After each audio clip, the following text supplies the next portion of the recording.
You tossed and turned all night, she said quietly. I've got a lot on my mind. Do you want to talk about it? Maybe later, he replied, putting on his best smile. He knew it didn't fool her. I'm here when you're ready. The silence said more than words as the two of them worked in harmony to prepare breakfast.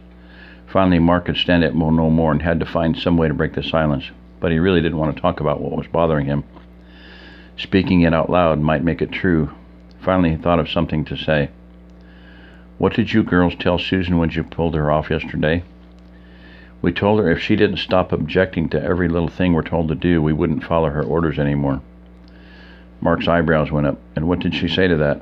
She said she was just trying to make sure you G.I. Joes didn't treat us like a bunch of Barbies, and that if we didn't listen to her, Gunny would kick us off the squad. We told her the results would be the same. She wouldn't have a team to lead. That seemed to get her attention. I guess it did, he agreed. The silence returned, and Mark wondered why Jim hadn't come in for a cup of coffee yet. Then he remembered Jim's team was going to observe the pipeline for a couple days. Mark realized it must be miserable out there in the drizzle. What do you have planned today? Jess asked, breaking his train of thought. I need to go see Jerry and Tony about some rifle sights. I was supposed to go last Friday, but you know how that goes. Are you taking someone with you? I don't know. I don't know how hard crossing the county line might be. I wouldn't want to get someone else between a rock and a hard place, he explained. I understand. I wish I could talk you out of going, but I'm going to waste my breath. I'd feel better, though, if you took someone to watch your six. What did you say? He was almost laughing. Watch my six? You know, watch your back. I know what it means. I just never heard you say anything like that. Well, maybe I've been hanging around with you G.I. Joes too much. You, Gunny, and Jim are turning me into a G.I. Jess. I guess we are. After breakfast, Mark asked Ralph if he'd like to go to the Watson place and explained the possible risk. Ralph agreed, and after thinking they might have to ditch whatever vehicle they took, Ralph suggested they take a couple of the motorcycles. Mark wasn't real keen on riding in the rain, but the bikes were the only expendable vehicles they had. If they had no problems, they could go back in one of the trucks. Ralph, it turned out, rented and rode hogs with some of his buddies on a regular basis, and he had a nice rain suit. Mark had to make do with some of his duck hunting wardrobe. They set out with their rifles slung across their backs. Mark feared they must have looked like something out of the Road Warrior. They didn't see any signs of anyone watching the county line, and it didn't take long to get to their destination.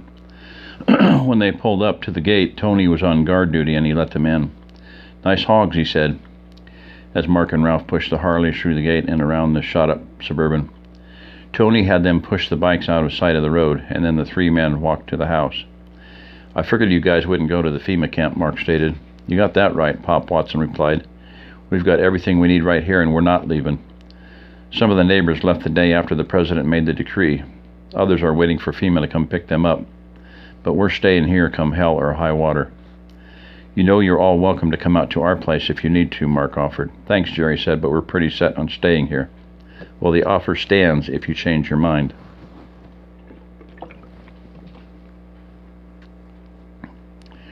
A few minutes later, Mark asked about the night sights. Tony reported that he wasn't successful in fashioning them. The tritium lamps, as small as they weren't small enough to fit in a factory front sight post.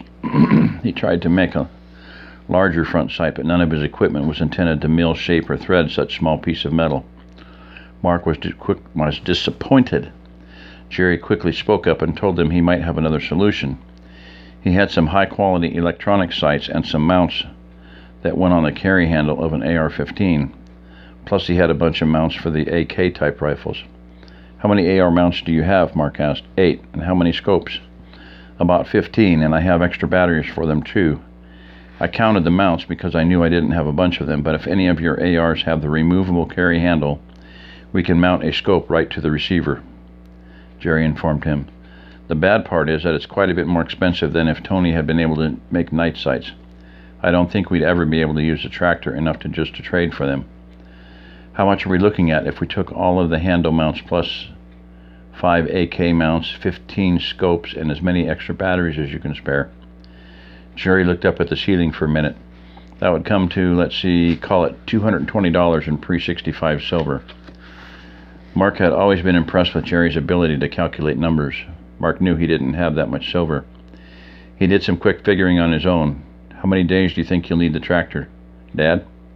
Maybe 10 days at the most, the elder Watson answered. And what all did you say you'd be willing to trade for? Mark asked. Jerry quickly went down the list, but there was nothing of any significance the Watsons needed that Silver Hills could spare. Mark was rubbing his chin, trying to think of a solution when Tony spoke up. Jerry, Mark told me they have some Harleys donated to them by their late owners. We could really use another vehicle. What if we traded that stuff and some more ammo for one of the bikes? That would be great, Mark explained. That could work, Jerry agreed. I'd rather have a truck, but beggars can't be choosers, can they? How much do you figure the bike's worth? They're the nice ones. Ralph jumped into the conversation. I was looking at one before the burst, and they run about $18,000 new. The used ones are a little cheaper, but not much. Harleys hold their value pretty well. Anyway you figure it, the bike is worth a lot more than the scopes and mounts. That really wouldn't be fair to you, Mark. I don't care. We need the scopes a lot more than we need the motorcycle. Give us a minute, Jerry said, and he walked out back with Tony and his dad. A few minutes later, they came back carrying several boxes. How about this? I have 17 scopes and 44 extra batteries. I give you all of them, the mounts you asked for. Throw in 6 cases of ammunition for your AKs. We still want to rent the tractor, and we'll pay you in silver, ammo, or whatever you want. You don't have to pay to use the tractor, Jerry. I know I don't, Mark, but I think it's a good deal for both of us. I know it is for me. If you don't think it's fair to you, then say so, and we'll talk about it. Otherwise, shut up and shake my hand. No, it's more than fair, Mark said as he shook Jerry's hand. Later in the day, Mark and Ralph delivered the tractor and the Harley and picked up the scopes and ammo in return. It was now raining steadily, and Mark was glad they were in the truck. The trip home was again uneventful. He and Ralph both seemed lost in their own thoughts, and it was quiet except for the rhythmic swish of the windshield wipers. Mark was still thinking about the nightmares he'd had. He prayed that they didn't turn into reality. End of chapter 53.